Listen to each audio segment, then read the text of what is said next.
King Hezekiah, a ruler of Assyria, was warned by the prophet Isaiah that his people were in distress and rebuked. He sent Eliakim, Shebna, and the leading priests to the prophet to tell him that the Lord's God would hear the words of the field commander who ridiculed the living God.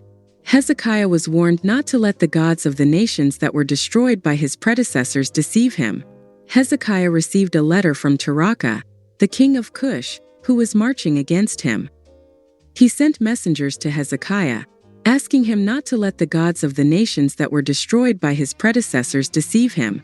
Hezekiah prayed to the Lord, who told him that the Assyrian kings had laid waste to all the peoples in their lands, and that they had thrown their gods into the fire and destroyed them.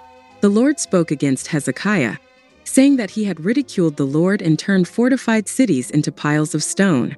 The people of the kingdom of Judah were dismayed and put to shame, like plants in the field. The Lord said that Hezekiah would be made to return by the way he came.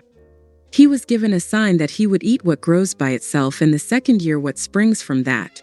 In the third year, he would sow and reap, plant vineyards, and eat their fruit. The Lord declared that Hezekiah would not enter the city, shoot an arrow, or build a siege ramp against it. He would defend the city and save it for his sake and for David's servant. The angel of the Lord killed 185,000 in the Assyrian camp, and when the people woke up the next morning, all the dead bodies were there. Sennacherib king of Assyria broke camp and returned to Nineveh. One day, while worshipping in the temple of his god Nisroch, his sons Adramelech and Sharezer killed him with the sword, and they escaped to the land of Ararat. Esarhaddon his son succeeded him as king.